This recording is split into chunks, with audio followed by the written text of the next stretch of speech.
here.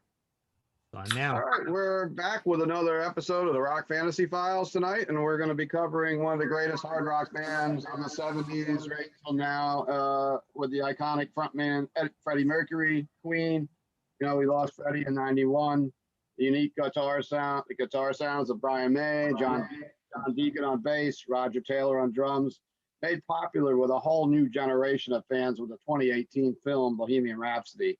I asked tonight's guests to pick out their top Queen songs. Some may have picked out their albums instead, but I'd like to welcome everyone to the room tonight. We've got John McAtee from the Mighty Incantation. We got Daniel Gonzalez from Gruesome and Possessed. We have the legendary Martin Papa, journalist and renowned author, and from Brave Words and Banger TV and all the great stuff. It's an honor to have you. And you're our center square tonight too. And we have all in. Phil Lindsay here from Impaler. We have Levy Naiman, a good friend of mine from New York City, pinball champ. And we got Robin Mason from Gruesome and Dakota and Castrator and Manager to the Stars. So we're going to talk how we're going to work tonight. We're going to go to each guest and we'll talk about their favorite picks, and then we'll move on to the next. And anyone that likes to add some commentary or some, Queen moments or memories or anything interesting, and hop in and talk about that too. I'm going to start off with our center square tonight. And Martin, welcome to the show. Yes, thank you very much, Steve. Very cool. So you want to hear all the picks all at once? Yeah, we'll do it that way tonight. Okay. All right. Seems to make it go a little quicker, I think. Okay, sounds good. So my first pick is a little obscure, but I definitely love it a lot. More of that jazz from Jazz. We did an episode of our Contrarians YouTube channel, and I picked Jazz as a contrarian choice of my favorite Queen album of all time.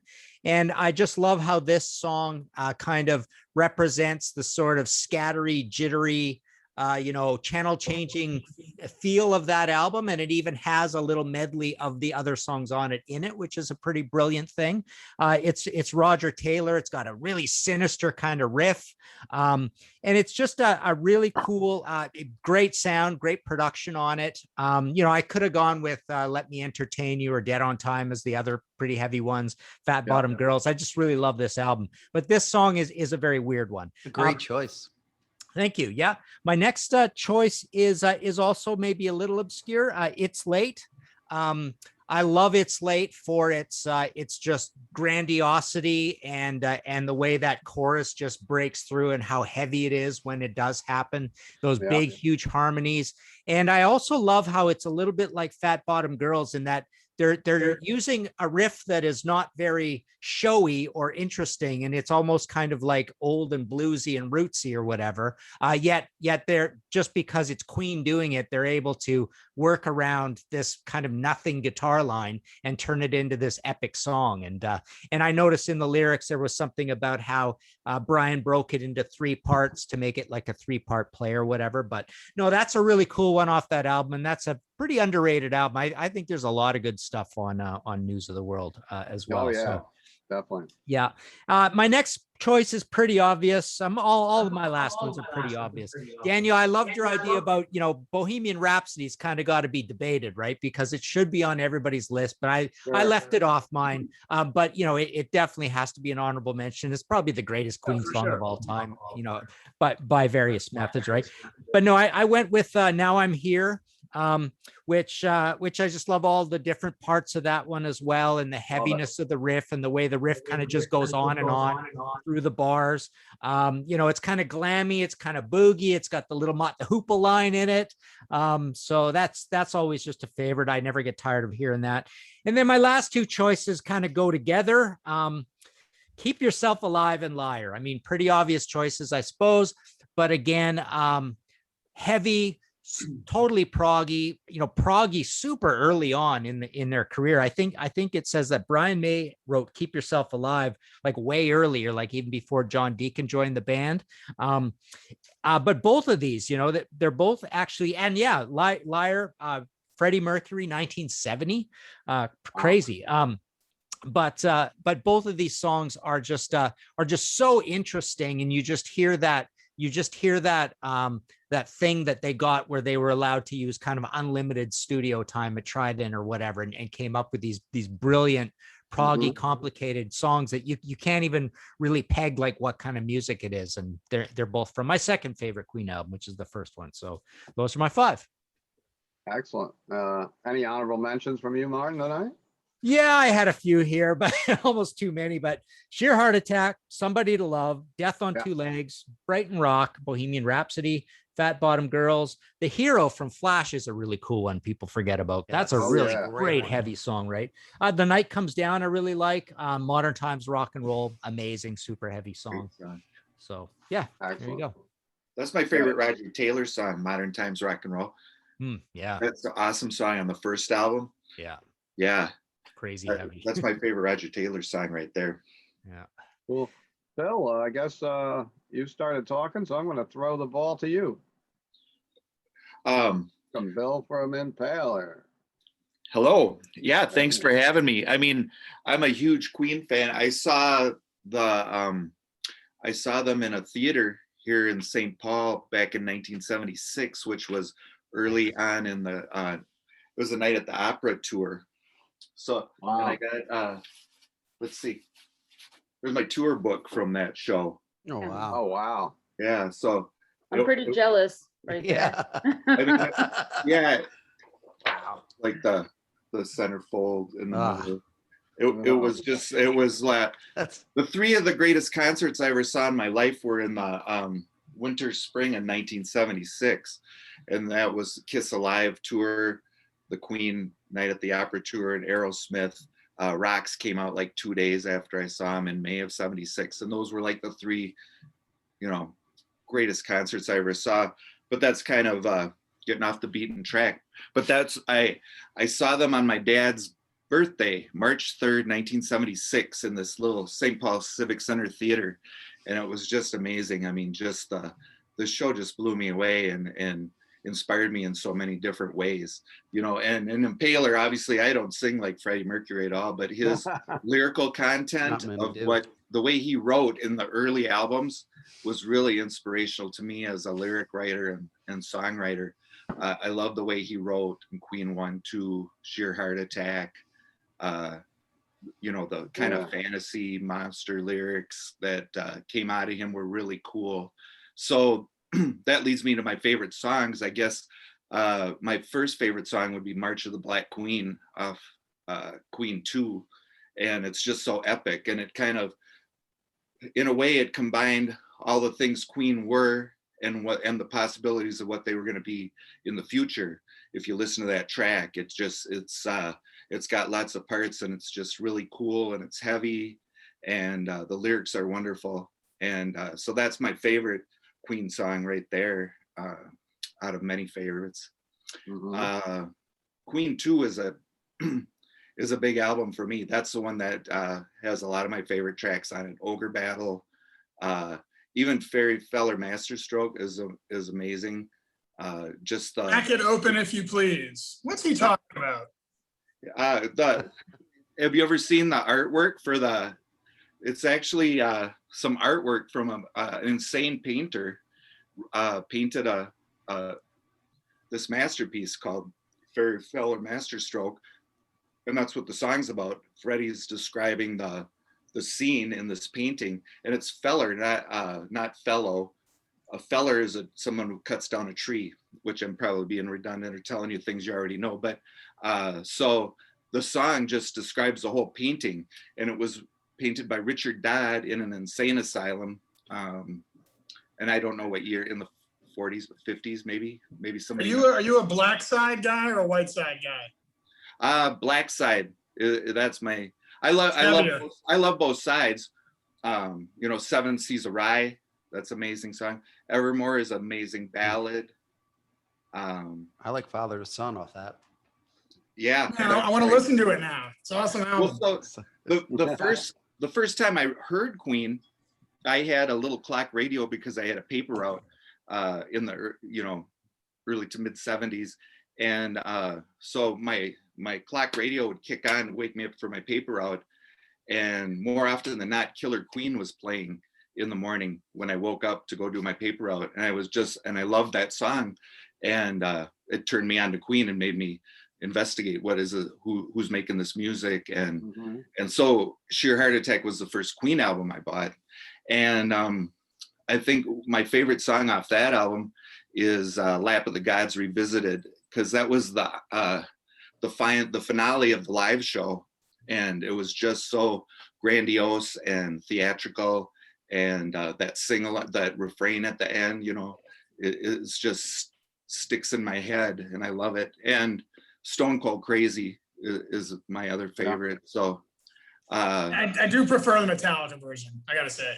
I don't, but teach their own. But, yeah, probably shouldn't have brought that into a Queen discussion. Well, I heard the Queen one so many, you know, it was the original and I had heard it so much because I listened to it so much.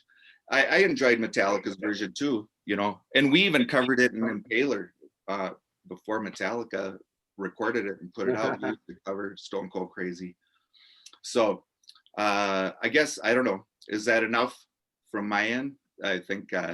Did you give us 5? Did I? I wasn't counting. I was just listening. Yeah, 8.5. I kind of rambled on there, you know.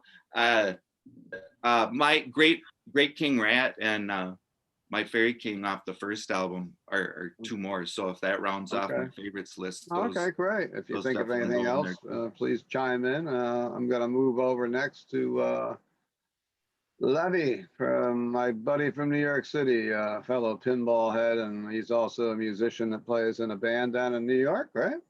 Yeah, the Fabulous Knobs and our new project, the Demon Buddies. We'll be at a campfire soon up in New York. Oh, cool. Thanks for calling on me. You know what? I'm going to call an audible. I'm ditching the albums. I'm getting into the song. These are all kind of off the top of my head, but you guys know there's a lot of Queen songs out there. I'm going to go with, in no particular order, and I think we're all leaving Bohemian Rhapsody out because, you know. We're all going to mention it, but we'll leave it out. I'm going to go with Innuendo, which was the first Queen album I ever bought, believe it or not. You know, I might be a little younger than some of you guys. And, you know, when I was growing up, like, Queen was not really in the conversation. Like, you know, they were not something you heard about in the States, really. Just kind of old songs. You'd be like, oh, that's a Queen song. That's a Queen song. And then they came out with this Innuendo, and they kind of did, you know, Freddie was sick and all, but they were actually kind of very busy around that time. They were doing a lot of press. I think I heard Roger and Brian, or I think it was those two on a radio show, Rockline. Remember Rockline? Yes. And they were plugging this Innuendo, and they played it. I thought it was pretty fucking cool. So I went out to Sam Goody or whatever, and I bought it. And that's a real, like, epic track, Innuendo. It's got that Steve Howe guitar solo. It kind of rocks hard. That's kind of my favorite Queen, the hard rocking Queen. So I really like that song. Also on that album, Show Must Go On, I guess the first song and the last song. That's a great song, and it's really kind of stood the test of time. You hear it now than you did back then, that's for sure. And it serves really as a nice capstone to their career. We all know it was what Freddie was going through at that time. And it turns out he didn't write it, actually, I've read recently. That was a Brian May song, but he sang it, and he embodied it, and he really, you know, really gave it his all. And I'm sure he knew what people were going to think when that song came out. Moving ahead, I'm going to go with a couple off of my favorite Queen album, which is Night at the Opera. I'm going to go with Death on Two Legs, which rocks, and I always thought was really funny. Awesome.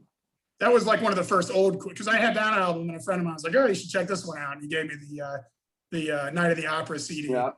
And, you know, it's a great way to start the song. And it's just funny. You don't really know what it's about. I found out later it was about their old manager or whatever. But, you know, everybody knows somebody that they want to tell to fuck off. And that's a good fuck off song. Yes, it is. And it's funny and it rocks. Also, Prophet Song. I just love that song off that album. It's kind of the last gasp of their early, like, hard rock kind of prog type. It's got that echo box that he was using, and Now I'm Here in Brighton Rock. Yeah. And that's a really cool song. And then, you know what? For number 5, I'm inspired. I'm going to go with the Nevermore Black Queen duo. I guess that's 5.5, but Nevermore kind of. That's fine. So there you go. Awesome. And my I love that comment about Prophet Song. That's a really interesting comment that it's the last gasp of that earlier sound. It's like it ends right there, and you think moving forward. Is that the last song on the album? Well, no, it's the first song on side 2, but it does sound like it is the last gasp of them doing that old stuff, and they never think like that ever again, kind of thing. Yeah, and like look what else is on there. Like You're My Best Friend is on the album. So it's kind of like, turn the page from one to the other. But it's gonna be if anybody here is really has some favorite 80s stuff. I'm sure we could all name some songs we like, but really comes down to it. The best stuff is probably the 70s. My favorite albums, I'll just say real quick, are probably Innuendo, Sheer Heart Attack, and Night at the Opera. But Sheer Heart Attack you can swap out with Day at the Races, or the first one, or the second one. Guys, the stuff's all great. Excellent. Back to you, Steve. Thank you, Levy. I'm going to move over to Mr. John McAtee. Welcome to the show. Oh, awesome to be here, of course. This is like getting some bounce back here. Do you hear me doubling up? It's like a Brian May solo in the 70s. Yeah, I sound like a Brian May solo, except not as good. Yeah. Yeah, but now you're out of focus. Now you're blurry. Yeah. How did I get blurry? Either that or my Thorzine's kicking in. I don't know what's going on, but anyway. You're good. Okay, yeah. I don't hear myself. Okay. Anyway, yeah, I mean, Queen is one of my all-time favorite bands. I got into them, quite young. I mean, first time I think I heard them was probably News of the World with We Will Rock You and We Are Champions, of course. I mean, those were super popular songs, at least from what I remember as a kid. And I just remember just liking it and just thinking that guitar sounded so damn cool. And like a song like We Will Rock You just had an interesting structure to it, a song and stuff. I thought it was cool. I look at it differently then. It was way more primitive in my music, enjoyment. But I remember not really like getting anything from them until the game came out. Because I remember at that time, like Another One Bites the Dust was super popular. They're playing on the radio all the time. It was like, I remember for some reason I classified that song and Devo's Whip It at the same time. I heard those two like back to back all the time on the radio. And I just thought Devo was cool because they're just so weird. And, it was like, I mean, at that time, everyone liked the Whip It song, and then Another One Bites the Dust, which is kind of, I mean, really for Queen is kind of, I wouldn't say it's not their best moment as a song necessarily. I mean, it's genius in its own way, but it's not anything that's my favorite. But at that time, I just thought it was a cool song, and I always was attracted to that guitar playing. And from there, I remember getting like the live album, Live Killers, yeah. And once I heard like We Will Rock You all rocked out and stuff, and heard like those live guitars, I was like, whoa, this was that like fast version is really cool, actually. Yeah. And it just like once I heard that, I really was like, oh wow, this band really rocks. Like I didn't know what I was expecting, but I just, I was really happy with that tone on the guitar. That's just, I mean, Brian May is one of my favorite guitar players ever, and it just something about the way he plays, and even just simple stuff that he plays when he goes to that, those heavy distorted parts, those crunchy parts, it's just like, holy crap. It just rocks. I don't know how to explain it. And the solos, oh my God, unbelievable. I mean, the feeling in those solos and the tone is like, holy crap. It's like unbelievable as a guitar player to hear a guitar player play like that. It's like, it's kind of like David Gilmour or something like that. I was just thinking that solos that you can sing by heart. Yeah, it's like they speak to you in a way. It's really amazing. So I mean, I've been a Queen fan for quite a while, and it was a little bit later. It wasn't until like probably the late 80s when I really started like going back to their older stuff, because I don't know, I just remember like their first greatest hits album came out, and they started going a little more in that disco-y type vibe on too many of the songs. And I just lost interest in them. And I kind of only went back as far as News of the World. And then once around like the 90s or something, I heard Queen 2. And I was like, holy fuck. I mean, that album is genius. It's so amazing. I hear myself double again. It's killing me. I hate hearing myself.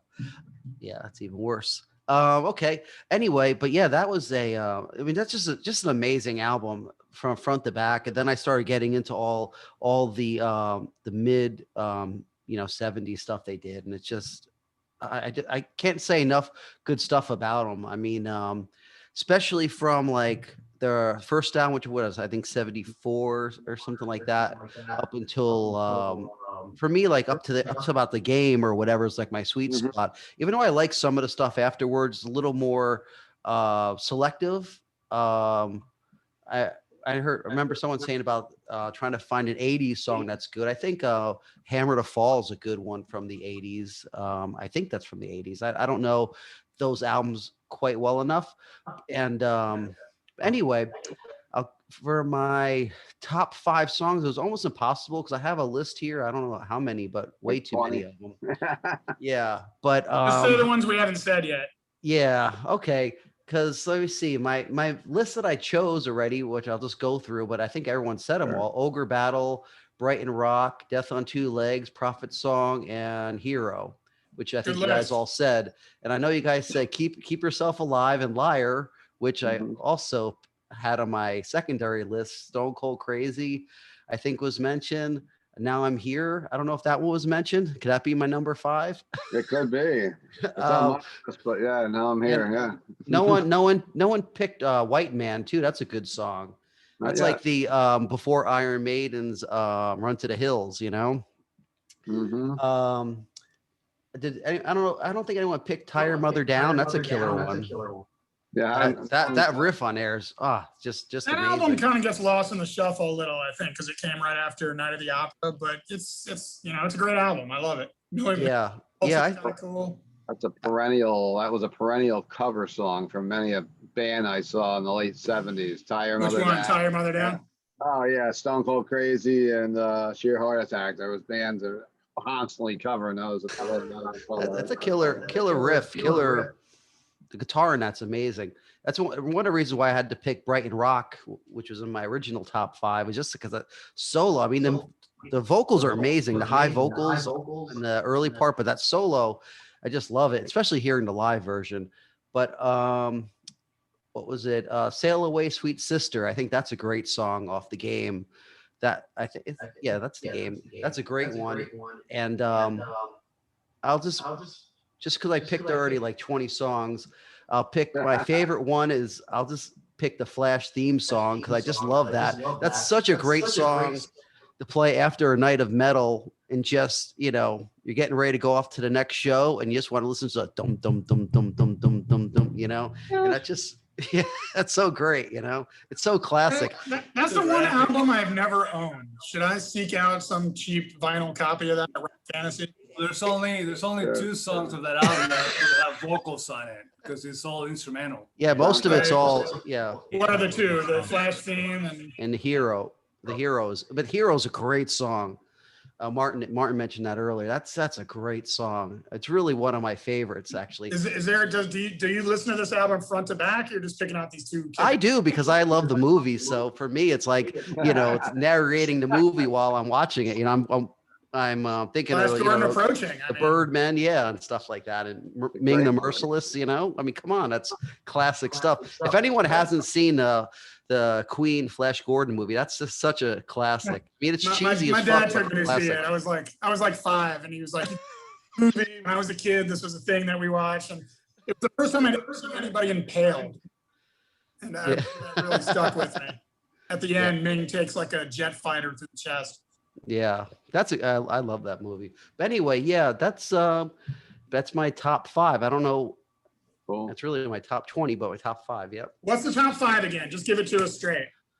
Okay, my original top 5 is Ogre Battle, Brighton Rock, Death on Two Legs, The Prophet Song, and The Hero. Was my All Good right. list. Nice. It's hard to pick though, because I love so many of them. Yeah. Well, They to call it, first song. Most of them are probably on Hot Space. And of course, Yeah. it's also a very That great, is a little bit rough. also a great Yeah. classic Valley pinball machine, Flash Gordon. Great game. Yeah, yeah. When are we getting our Queen pinball machine? It's like, you I know, don't know. You think that'd be one they're gonna pump out eventually? I got my Stern pinball plug behind me. Well, Daisy over here too now. hey Daisy. Hi, You would Daisy. think that Queen, that would be a great title, especially as popular as they are now with that whole new generation. That movie really escalated. I was hoping to get one of the guys from Almost Queen on tonight, but it didn't happen. They were talking about how Almost Queen is a tribute act here in the States, and they blew up like anything after that movie came out, and they were riding the proverbial wave of popularity with that band, and they're amazing Queen tribute. If anybody gets a chance to check out Almost Queen. Yep, yep. And I guess I'm gonna move. I won't go next. I'm gonna let Daniel go next. And welcome to the show, Dan. It's always a pleasure to have you on. All right, well, thanks for having me. So I'm probably on the younger side for discovering Queen, but the reason why I like or love Queen is because it's one of my earliest memories of me loving music. Because my parents will listen to Queen nonstop. They were huge fans. So I don't know, like those are some of my like baby memories type shit, you know, like one of your earliest memories is just listening to this shit. So once I was like a little older, before, you know, I discovered heavy metal, Queen was like my obsession. Of course, you know, so was the kid, so I had to like kind of like years later kind of backtrack and listen to all the albums and put them all together and everything, but they really had an impact on me musically in general. So yeah, I made a list of the songs and it's like 30 songs, so it's fucking stupid.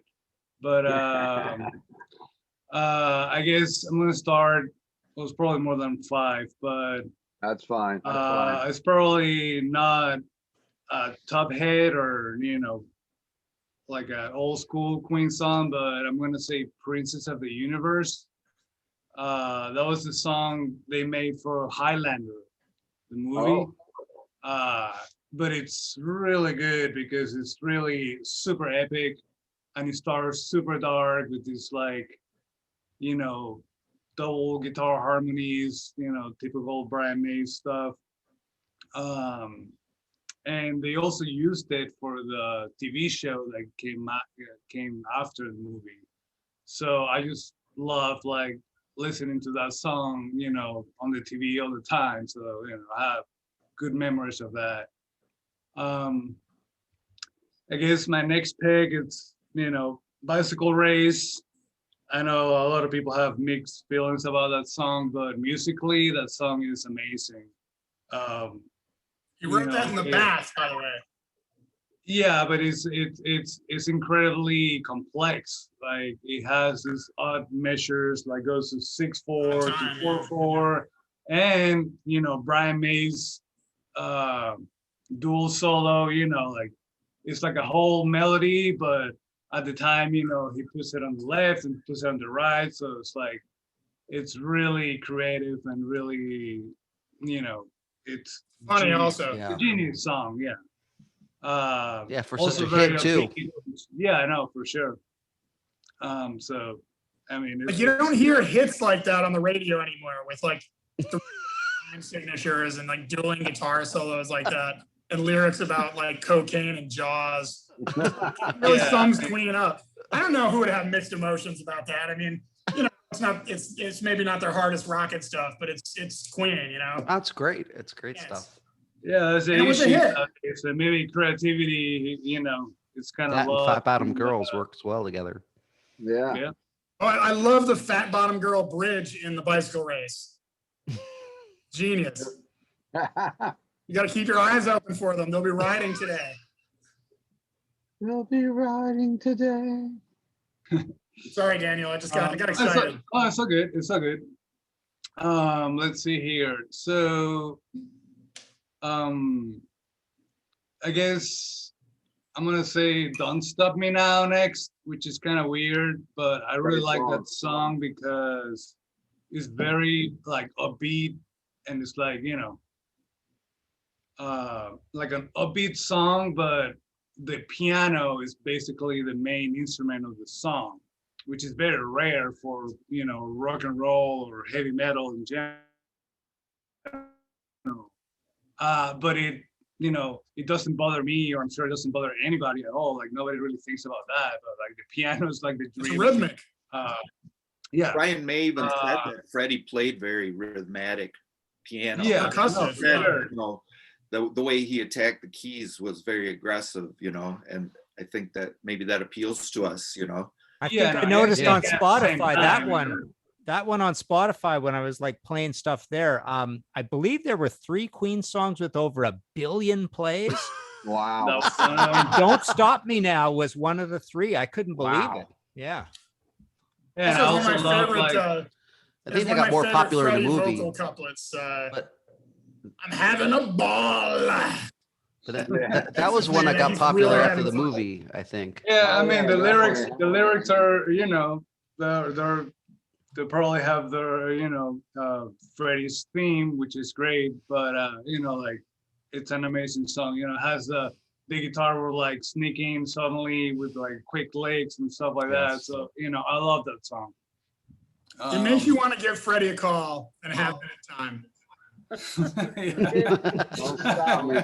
Don't stop me Hey, now. man. We're having a good time. I didn't know how to party, so.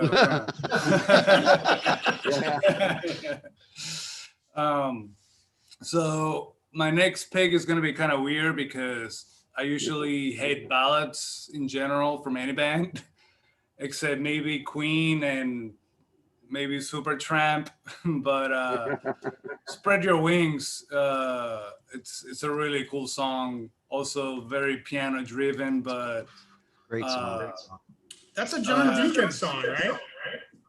yeah, probably. I mean, he wrote a shit ton of amazing songs. So I wouldn't be surprised. Although since it's piano driven, I'm thinking maybe Freddie wrote it, but I'm not. Don't quote me on that. I'll look it up. Yeah, look it up. Also, Peter. I also love that song because Blind Guardian covered it. You know, it's German power metal band, Yes. which you know, like I was listening to a lot of Queen, trying to make this list, and I was just like, without Queen, the probably wouldn't be heavy metal as we know it, like in the '80s, or even power metal. Like it's no way. Mhm. Like It was John Deacon. Sorry, Yeah. John Deacon. between Brian May's guitar playing and Freddie Mercury's like vocal range, you know, I don't see it possible. It's probably like direct influence for everybody. Yeah. But I'll try to hurry up here. So next one I'm gonna see "Now I'm Here," which I think somebody else mentioned it Yeah, earlier. yeah. Everybody else. Yeah, That's but one of the main reasons why it's like one of my top Queen favorite songs, because when I was learning guitar, like I was a kid, I didn't know shit. I wanted to play that song, but it starts with the guitar, dun, dun, dun, dun, dun, dun, dun, dun, dun. But I didn't know how to fucking make it sound that way until years later. I learned this thing called palm muting. But it's amazing because, you know, like I love that song. I wanted to play it. I just couldn't make it sound the way it's like, what is he doing? There's some fucking, you know, super genius shit going on here. So, but you know, overall, it's still an amazing song. With the, you know, the panning or the vocals and the harmonies, and it's amazing how like Freddie was able to like harmonize his own vocals with like delays or, you know, just panning around. I mean, that's shit that nobody does anymore, you know? And the Mott the Hoople shout out. You don't hear that anymore either. Yeah. And And I gotta say, like, I'm probably unpopular, but my top favorite Queen song is Killer Queen. Son. A great It's, song. I know it's probably not super, hard rocking or everything, but that song has everything. And the solo on that song, it's amazing. It has solo, one of those solos that starts with a vocal melody, and you're like, oh, great, very creative. But then he goes like, oh no, like I got more shit to do. So he starts doing these double harmonies and delays and panning, and you're like, oh shit, my bad. Yeah. Yeah, great lyrics too. Oh yeah, great lyrics too. Just fun to listen to. It's funny how these weird songs they made were such huge hits. Like that was their first big hit, right? I think so. Probably, yeah. I mean, Well, in the US, I wouldn't be I think surprised. in the US, yeah. Yeah, Well, In Brian, the U.S. is all that matters. Sorry, Mark. that was all over the AM radio. yeah. Was it?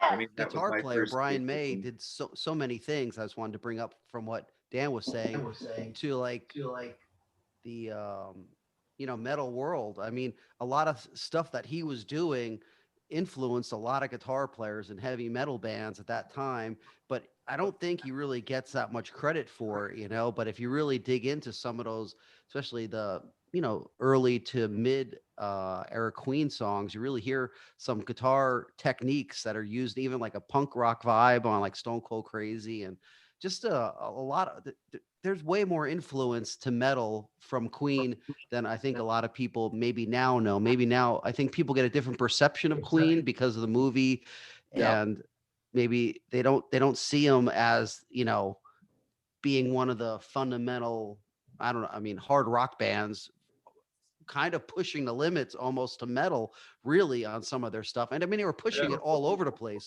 but metal was just one of them, Eddie Well, Van do you Halen find- loved Queen. I mean, I would say Find other that bands, other heavy bands influence them, like Zeppelin or Sabbath. Or, I mean, it sounds Zeppelin maybe in their first couple albums. Yeah, I agree. They were getting Yeah, that but from somewhere. Yeah. I would say that Sheer Heart Attack, to me, that's a heavy metal song. Yeah. Oh yeah, Like it literally is a heavy metal song. So heavy. I mean, I understand what you're saying, John, and that's why I'm saying like, I mean, he influenced me, my guitar playing. So I mean, of course, he influenced many other people. And like I said, like I don't think there will be heavy metal or power metal without Queen. They're So, heavy yeah, ballads, honorable mentions. I'm gonna say I'm gonna go later. Queen. I'm Slightly Mad. That's a great song. Cool song. Great solo. And Show Must Go On, which I know at least Slightly Mad. He had in all his playing, he has this very baroque classical style to it, and you can hear that in the chord progression, stuff like that. So I could keep talking about Queen for hours. Same thing, I could keep talking about Maiden or Pink Floyd. So Just one quick thing I wanted to say about Killer Queen. You talk about that song being a hit. I did a whole episode of my my podcast, my History in 5 Songs thing called Queen and Novelty.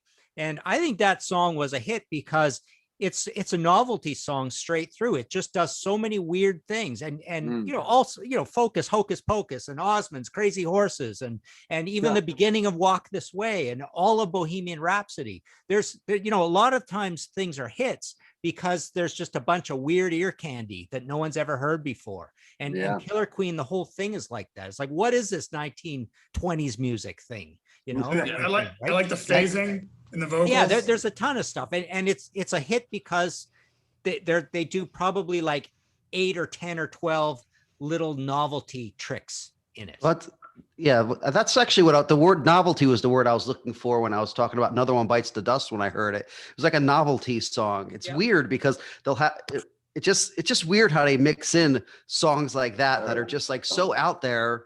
And those are like the ones that get played on, as a single or something like that. But it works because people are like, oh, that's something a little different. I mean, I thought when I first heard Another One Bites the Dust, We it was Will different. Rock You, Radio Gaga. I'm going slightly mad. There's I don't know, so many of them, right? Yeah. And when you were know if you guys know the story behind behind when you were a 9 and 10-year-old heavy metal fan, you found the parts of those songs that were metal and played them over and over and over. I had Queen records that would skip over the parts that back then you said were the cool parts, because when you were like 7, 8, 9 years old, those other parts went right over your head. That's true. That's true. They were so brilliant, but you didn't know. 10-year-old Chris needed a copy of Queen too. That was the problem. Yeah, it's kind of like when you were listening to the Beatles, you had no idea that Because was going to be the thing that basically was the birth of Queen. I mean, if you can't listen to a Queen harmony and tell me it did not come from Because, it just doesn't happen. I mean, that song, that Beatles song, I mean, but when I was a Beatles fan, I was, listening to Revolution and all those songs. It's like the ones with all those multiple parts. So Queen did so many different things that as a little kid, and I'm talking probably 6, I think I was when I first got a Queen record. I was looking for, I just got Kiss Alive the year before, it's like I was looking for the heaviest stuff I could find. So it was like whatever I could find that was that heavy, you wanted to battle it with. But as you go older, when you go back and listen to those Queen records, I find stuff on them every time I listen to them that I missed. That's what's really amazing about it. And it helps you as a writer too. I mean, that stuff as a songwriter, that really helps you a lot to go back and listen to what those guys were doing, because it's like sometimes you don't get stuck in really, really, really bad ruts. You just kind of like listen to yourself over and over again. And as you go back and listen to the things that influence you in pieces like that, it really helps me a lot. I know that much. Chris, as a young guitar player, I found Queen a little, I don't know what the word is, discouraging, because you could like listen to your Kiss album and then just by ear, you're playing the whole album by the end of the night. Like Queen stuff, like I still don't know what to do with most of that stuff, Yeah, I think, a lot of that too was. But it let you know that you could always aspire to something great. We were able to make the sounds of Kiss and Aerosmith records and Van Halen records a lot easier. And that Brian May guitar sound was so unique and so bizarre. When you went to play it, it's like, it was really easy to sound like shit trying to play. Has anybody ever played one of those Brian May guitars? Has anybody ever played one of those Brian May guitars that they make?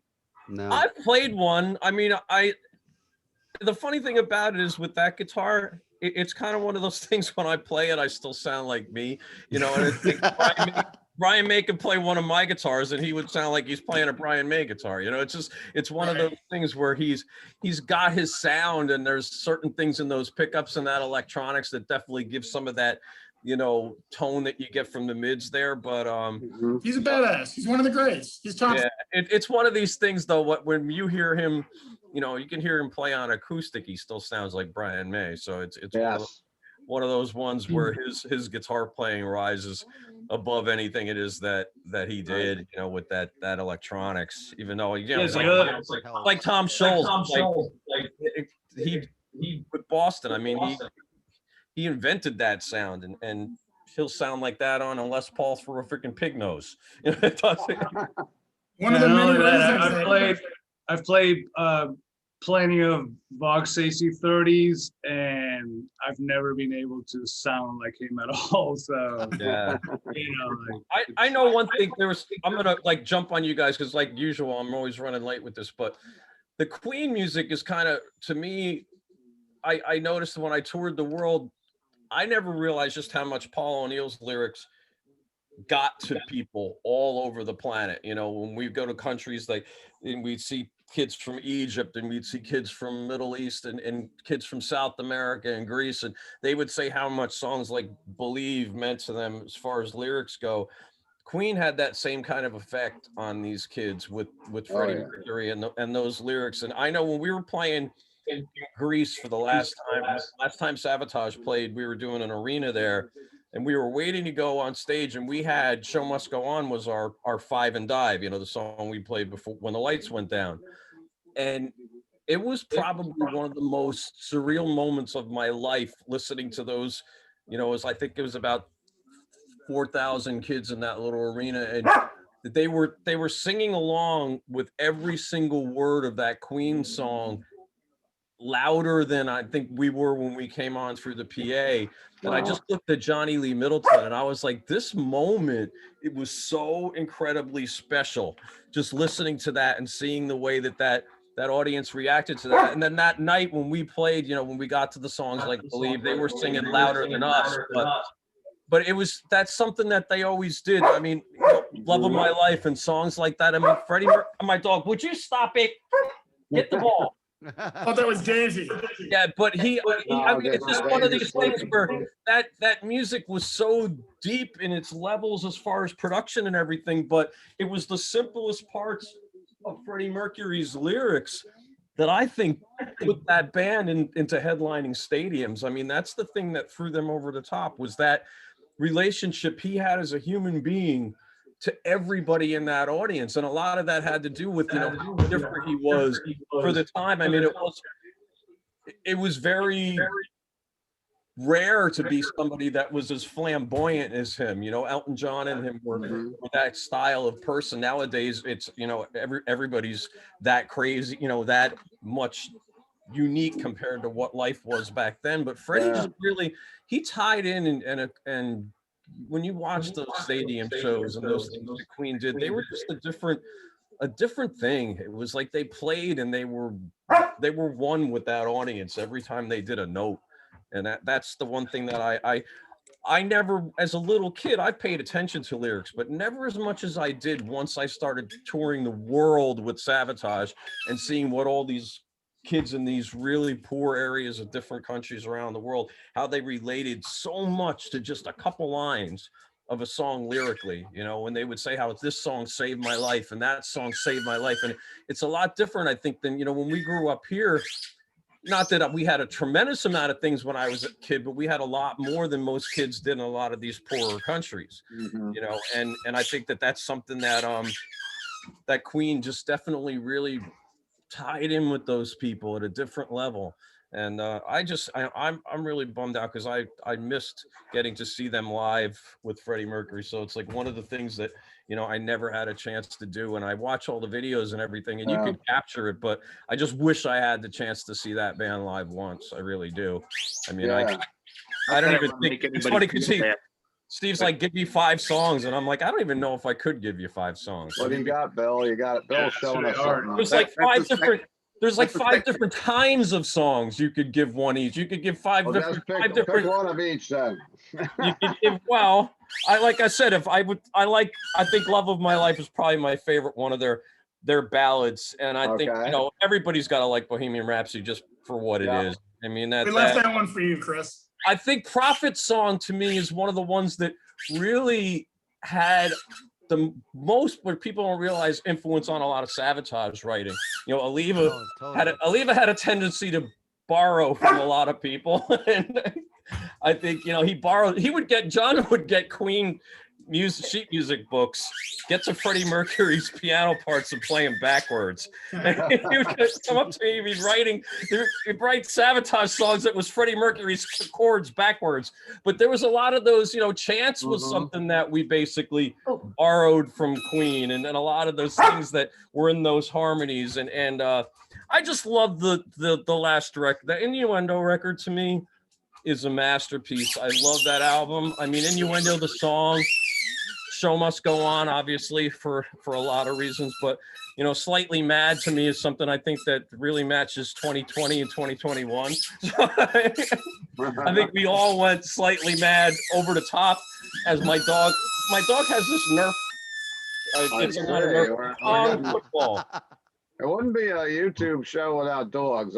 Pete Pardo's show every Monday night on the Sea of Tranquility. We get a dog that comes on about 20 or 30 minutes into it and washes Ryan Scow's face. Yeah, but my dog usually makes it towards the end. He's starting right away today. Your dog hasn't been this rambunctious yet. I know, because I left home to go shopping somewhere today, and he didn't get it. And it was hot, so I don't like to have him run that much out in the heat. You got to play with him. I think that's those have got to be my favorites if I had to pick. I mean, I could go on. Like I said, there's my 5 favorite heavy Queen songs, my 5, so, but that's kind of it. And like I said, to me, it's a heartbreaking thing that I never had a chance to see him. But I know that Bill was showing. I've experienced a lot of concert moments with that song before we played, and I was able to watch exactly what places we would go to that had that certain reaction to a Queen song. And you just know, where a lot of these kids, my phone just hit the ground, where these kids may have less money, and the music becomes like a more important part of their lives than that. Not that it's not important to us, but I think we get kind of spoiled sometimes, not realizing just how fortunate we are to be in the lives we get. And like these kids in the Middle East, I mean, some of them, they risk their lives to listen to our music, And when I heard kids come to concerts and they'd be at Wacken or something and say, well, we traveled here from Egypt and there was a Sabotage cover band that played at the Sphinx for 40,000 people. When a cover band is playing your music in front of 40,000 people, you realize just how special and important music is. And I think that's, like I said, that's why Queen was able to play stadiums everywhere around the world, because those lyrics on top of everything married that band to those kids. And that's where I think Queen will live on forever through what they accomplished creatively. But I think lyrically, they're also never going to lose that ability to connect, because people are always going to connect to those lyrics. And that's kind of what Paul O'Neill would say to me too. He'd be like, Chris, he goes, somebody could always write a song about a girl or a car. He said, but those lyrics where you can write that will change people's lives, he says, those are the things that are going to matter forever. And Paul was a really, really brilliant man. And I learned so much from him, but that was one of the things that he really got me to pay attention, especially as I started writing my own music, to sing about lyrics and the importance of that, because that's kind of what really separated Sabotage and TSO from everybody, was the stories and the lyrics around all those records. Some of the stories I still don't understand, but most of the lyrics and the songs were all great. Dougie, I'm going to take this ball and burn it. Well, thanks for dropping in tonight, and Chris. Oh no, it's good to see you guys and to break in and cause some mayhem with my. You're causing mayhem, squeaky toys and dog bark. Yeah, exactly. But I'm gonna get running and get him out of here, so I don't keep barking on you guys. But it's good to see everybody. Have a great night, and all right. Yeah, hopefully, fingers crossed, everything keeps on schedule, so we can get there and turn the lights off inside the arenas in November and December. Let's do it. Yeah, exactly. I'll see you guys. Come on, doggy. Squeaky. Ladies and gentlemen, that was Chris Caffrey from Sabotage and TSO. I didn't introduce him, but that's who it was, and he was playing. That was fucking intense, huh? Dan, are you done with your part? The nerve blazing. Yeah, Dan was still finishing. What kind of dog does he have? His top 30. Is she like a Daisy dog? I was basically done. I was just saying vulnerable songs and just rambling about random shit. So. Yeah, he was running out of gas. Let's hear from Robin. I think me and Robin still have to give ours. We got a bamboozled there. I don't know. I need some coffee after Chris. I'm like a little like. All right. Well, you have some. You want me to go next then, and I'll let you go. No, you can go. I can go last. All right. So I don't have them in any real order, but I'm going to. And I think every one of these has been mentioned already tonight. I'm going to go on Death on Two Legs from Night of the Opera. Always thought that was one of the heavy songs, and I just, Freddie is pissed off in there, and he's so cool. Yeah, I love it. One song I wasn't mentioned tonight, I'm going to mention was "I'm in Love." My buddy is the guy when that came out. We're in the souped-up cars. We all had them, and it was like a song about we thought about cars at the time. Who knows what it was really about, but. Hey, Steve, isn't it funny in that movie where Mike Myers is the evil record executive and he's like pushing for Love With My Car as the single instead of Bohemian Rhapsody? Yes. Oh, that's what they want. And it was connect with the teens. The Wayne's World connection was made there. Yeah. And of course, I'm not going to mention Bohemian Rhapsody, so I won't. Sheer Heart Attack is probably my favorite song, I would say. Like Dan, I echo Dan. It was a metal song, an early metal song for sure. Stone Cold Crazy, the same thing. I've seen millions of bands cover that back in the club days. Keep Yourself Alive from the self-titled. Nobody's mentioned Somebody to Love, which is a really great song, but it is one of their singles. I think It's everyone awesome. these honorable mentions. Don't Stop Me Now, which is a great song. Get Down, Make Love from News of the World. Bright and Rock, Now I'm Here. That pretty much, my list. You're My Best Friend was another big radio hit, which I always thought was a great song too. And what Keeler. else can you say? I mean, Get Down, Make Love versus Burning Up by Priest. What's the better gay sex song? Burning Up, absolutely. I love Burning Up. That's my favorite. Yeah, I'm gonna go with Burning Up. I do love Get Down, Make Love, but it's kind of a slow Get burn. Down, Make Love. I'm gonna go with. I like that. That could be. It's funky, that's for sure. The live Killers version is really cool. Awesome, yeah. I think it was maybe this is like 30 years ago, but a friend had a tape of a concert, and I think it was 9 Inch Nails did a really cool Get Down, Make Love cover back Oh there. wow, Concert. that sounds interesting. That about wraps me up for tonight, and I guess we're gonna finish out with, not the least, but the last in line, Robin Mason from Gruesome. Welcome. That was a short, you went quick, Steve. I do go quick. I figure I'm just the host. I'm the ring master. well, I don't need He to- leaves the meat for us, and he just Yeah, I just. wrestled. He's a Well, nice I guy. obviously didn't get the memo and I did mine a little different. That's fine. Let's rock it. I interviewed. So I'm gonna do my like top and then stories, and I'll do my honorable mentions, and then anybody can go after that with their honorable mentions, I guess. Does that make, I've done all mine, so yeah. you already did all your, man, that was, okay. Just knock it off. I think we all did our honorables, unless somebody I wants gotta to. put my glasses on so I can see my notes. Okay. And I'm very jealous that you got to see Queen live. Like, I can't even. You're the only one, right, Bill? Not me. Huh? No. Am I You're the the only one who saw Queen live here.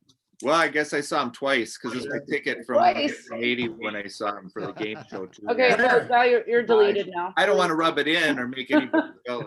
Where'd you see him in 1980? Where? Yeah. At the St. Paul Civic Center in an arena.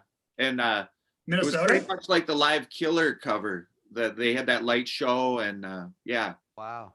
I Was can it tell you about packed? that later after she gives us her list. I'm waiting. Okay, yeah. Okay. All right. So for me, I did it, but like I said, albums, and I did the top 3, and my third top, and this was like really difficult, and my honorable mentions are a ton, but Night at the Opera is probably my third favorite. It's like, I guess, with Bohemian Rhapsody, Love of My Life, You're My Best Friend, like all of that on there is, I guess would you call that like the iconic thing for, I think it was more like, and again, I mentioned Bohemian Rhapsody like everybody else, but It made it into a Simpsons episode, that cover. yeah, like, I mean, it's like one of the best records. My second favorite is actually jazz. I mean, like Bicycle Race and Don't Stop Me Now and all that also. So it's like all that. My number 1 is News of the World, because I think that's more where I became like aware of Queen. I remember in school, I don't know if it was weird in the lunchroom, everybody like did, the like We Will Rock You, like the whole cafeteria one day was just like everybody. So it was like one of those like crazy things. And, I was younger, but I just remember that being like, whoa, like this is insane. And that was like my first. Robin, the first time I ever heard that song was definitely at Pete in recess. Like, Yeah, that's what I'm saying. That's like, I feel like that was like, as soon as it came out, it was like there for everybody, and of course We Are the Champions after, any, I'm glad you like, mentioned that's that. iconic as far as any sporting event, anything, Very sporting, like, It's also my favorite album cover. yeah, News Yeah, of it's the the World, coolest. Discography is the best one. Oh, yeah. I will say they mean, don't tend to have great album covers. But it's a No. That one's a I mean, great but- one. that is the like, coolest. Oh, Queen that's record. good. Yeah. I do have to say, like, Spread Your Wings and Get Down, Make Love and all that on there, Sheer Heart Attack, it is my So number cool. 1 favorite record. Nice. The other album covers were not like, This is a Mine cool was- one, though. You're absolutely right, Robin. Thank you, Martin. that for one's the probably visual. their best one for sure. It's so cool. And the gatefold, you open it up. That's cool too. It was like a comic artist or something. Well, did right? you know that it was taken from a sci-fi magazine? It was like yeah, and then they kind of heard threw that. Queen in there, from right? like the 1930s, and then they put the Queen members in the robot's hand and stuff. Yeah. So, Crazy. yeah, it was from a sci-fi magazine. So, but my honorable mentions are Day at the Races record, because Somebody to Love and Tie Your Mother Down, Sheer Heart Attack record, you know, Killer Queen. Of course, I got to say Stone Cold Crazy, because, you know, I got to throw Metallica in there because, you know, that's what I do. And like, it's always referenced somewhere, no matter what, I have to, you know, mention Metallica. I can't help it. The Works is great. You know, I Want to Break Free. I do love that song. Same with Radio Gaga. Yeah. And you have, and like Flash fucking Gordon. I mean, come on. I'm actually, okay, I'm going to see Sam Jones. He's doing an in-store at Nice. Oh, cool. So he's doing an in-store at VNC Collectibles in Brandon on June 5th. And Do you I have want a to go, and pinball I want to have backlash my to brand? like Brandon, and I want to have my Flash Gordon vinyl sign. Like I just like I think it would be I have cool. met Sam and Melody Anderson over the years, and actually had signed a pinball that I owned for many years that I unfortunately sold during the pandemic to raise some funds. But I did sell my signed backlash Flash Gordon. I can't believe you did it, Steve.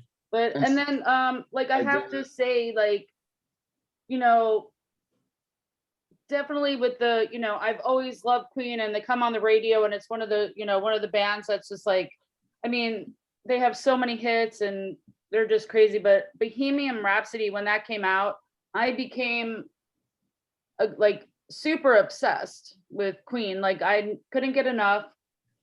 You know, I wound up trying to watch every Queen documentary, every Freddie Mercury documentary. I just got like, you know, crazy, like watching the US Festival. Like I just went ballistic for a long time. Went And down the rabbit hole. I'm Yeah, she did. like to the point, like even I just got home, and on my flight, I downloaded a bunch of stuff to watch on Queen and Freddie Mercury. And of course, like as always, I cry every time I watch Bohemian Rhapsody. I can't help it. It's like, I'm just like, it's so good. But yeah, I think that like really, like, I don't know what happened, but I just became like fully, like, it was like a resurgence for Queen for me, like just brought everything back. And I was just like, oh my God, this is great. That is true, Steve. Thanks for, you know, every time you bring one of these shows up, we all get to dive back into the stuff that we love, and maybe. Yeah, I know. It's that's for one a of little the things about these shows, and you know. But I got completely obsessed with it, and now like just watching everything, you know, everything Queen. It's just, you know, there's stories, and you know, Freddie Mercury's story and everything. It's great, and yay, that's pretty much so. I think I named about 50 things, so I That's think fine. You did well. You did well. so. If anybody else wants to go, I think What's everybody's favorite Freddie look? I'm partial to, even though it doesn't really square with maybe the music we all love as much, but I'm partial to the 80s little mustache, tight jeans Freddie. When I was a kid, that was the Freddie I saw on MTV the first time. And Freddie mustache. the stash, it's just a very distinctive look. I'll just put it And that I just watched again the Queen on Reels. It was just on Sunday, so I watched it again. So yeah, I like I said, it's like a whole. I've been just everything constantly. Cool. I mean, Mustache Freddie brought millions of people into Queen, and ones that are rediscovered and hadn't listened to in years, and then the younger generations, like I mentioned earlier, that just, you know, went and saw that movie. It actually gave classic rock a shot in the arm, because it was like kids starting to listen to rock music again, I believe. And cool. the Queen always rises to the top, Steve. Yeah. Started selling a ton of vinyl after that movie in the shop again. I tell you that. You can't keep it down. I mean, when I was in high school, it's like, when I was in high school, trust me, I was the only person I knew who bought Innuendo. And then like a year later, everybody's headbanging to fucking Wayne's World. You know, they always. Wow. Yeah, I mean, I think Wayne's World also like made it like another resurgence. Put it back on the charts for the second time. Garth. Yeah. I'm Garth Algar to many on the channel. So Yeah. That was the Already second time on. that Bohemian Rhapsody entered the charts for a second time after the Wayne's I think it World. charted the second. I think it charted higher the second time around in America. You're right. I think you're right. Crazy. Like, Bill, you wanted to add something as we wrap up the show tonight, and you were talking about a show there. We were. Oh, I was just showing my ticket for the second time. I got to see Queen twice, so I was trying to show it when Chris was talking about that. He would have seen him just being funny, but yeah, I saw him again in 1980. I was going to show this too. I pulled out a few just random things with that tour book and stuff, but this was one of my favorite Cream magazine covers. Oh, wow. From nice. back like in Prince there. He almost does look like Prince from a distance. Freddie looks different in every picture. That's one thing I love. Freddie, you know. And I'd have to say my favorite look for Freddie is, you know, the early Freddie, the glam. You like hippie Freddie with the big 4 albums, before he cut his hair. Yeah, I was like, that why too. would he do that? Why would he do that, man? He looks so cool, you know. When you watch, if you get a chance, and when you're going down the rabbit hole, there's some footage of them doing, they're lip syncing 7 Seas of Rye on Top of the Pops or Old Grey Whistle, and he just looks so freaking cool and just captivates you to watch him lip syncing to a song. So if you guys get a chance tonight or sometime, you should look that up on YouTube. 7 Seas of Rye. It's really cool. That's my favorite Freddie look, you know. So cool. For whatever that's worth, that's my 2 cents. So I guess we're about ready to wrap up this episode. I'd like to thank everyone for giving their time to the channel tonight. Martin, John, Dan, Robin, Levy, and of course, Bill. And Martin, what do you got going on in your world that you can let us know about? We can give a little plug for you. Boy, well, I guess I still have the Angel book. I still have the Sweet book. Still have copies of the Queen book, actually, the album by album. So still have that in that series. Chris was actually part of that book. And the Flaming Telepaths, the Imaginos Expanded and Specified, where I did art prints, and you know, I'm doing prints out of them. I did 39 illustrations in that. Oh, nice. And we've got the coffee table books from Weimar still. I've got copies of Thin Lizzy, Van Halen, Blue Oyster Cult, and making its way over here, there's a Uriah Heep one. So all of that's martinpopoff.com. Awesome. So guys, go and buy one. Go buy some books, man. I've got a few of Martin's books. What's going on in the Impaler camp there, Bill? Well, we just put out the CD, The Great Hereafter, that we recorded over the pandemic. You know, we actually wrote it and recorded it over the pandemic summer and fall. So that just came out, and that's available through MVD Entertainment if you want to order it online. Awesome.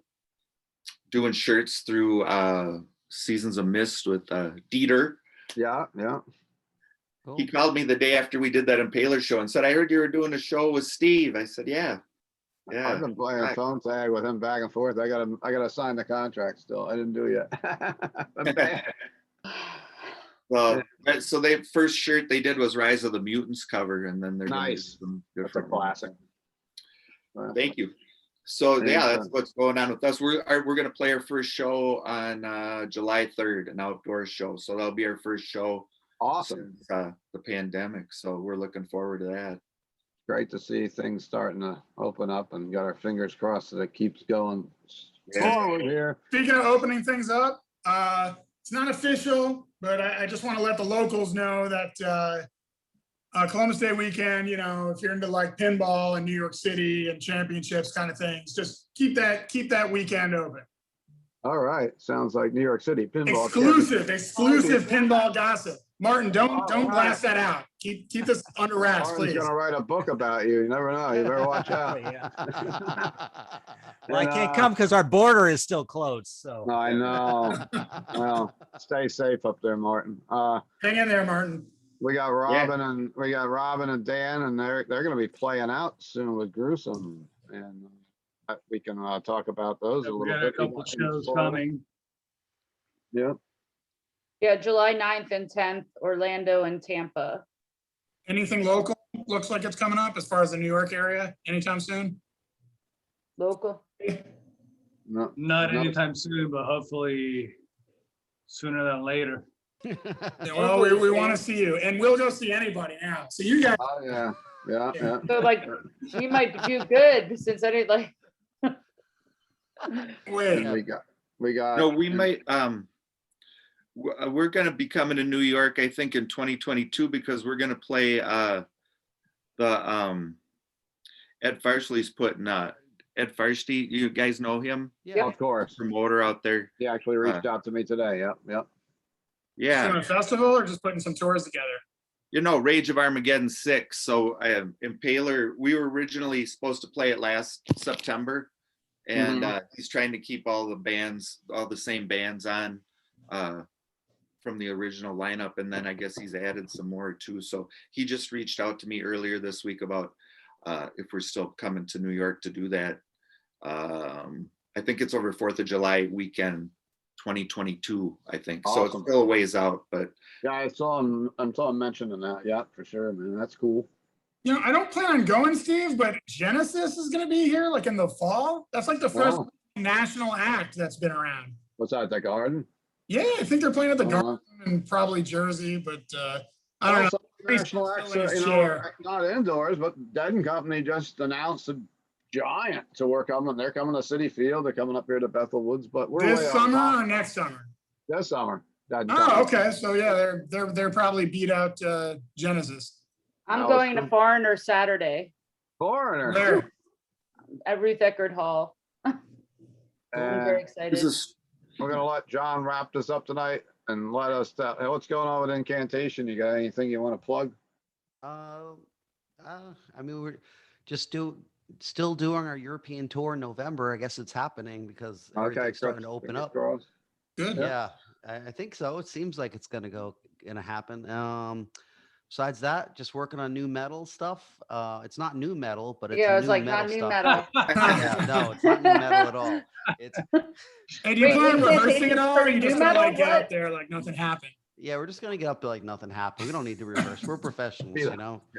This is gonna be cool. This is It gonna probably be will picked sound the same anyway, either way, if we practice or not. This But, might get picked up by one of the news agencies. John McAtee's Incantation goes new metal. Yeah, it's already on Blabbermouth. Yeah. I already saw it on Blabbermouth, John. Yeah. Okay. Yeah. Well, you know, you got to pay the bills, you know. But yeah, besides that, just have a couple shows coming up too. The Celtic Frost show we're doing next week and Voivods. So really excited about that. We also have another couple other cool shows. I recorded a tribute to Killjoy and Necrophagia about a week ago, which we're gonna put up soon. So, you know, keeping busy with everything. Fucking metal. Yes. Thank you, and thanks everyone for joining the Rock Fantasy Files tonight. I hope everybody had a great time and found this informative. Please mention your favorite Queen songs, Queen moments, and please take a second to subscribe to the channel if you enjoy what we're doing, and please hit like. And thanks, and we'll see you next time. Keep it metal. And All right. we Nice will to meet see you all. Thank Nice you. to meet everybody. Yes. See ya. Nice to Take meet care. you. Yeah, that was Thanks. awesome. Bye-bye. See you guys.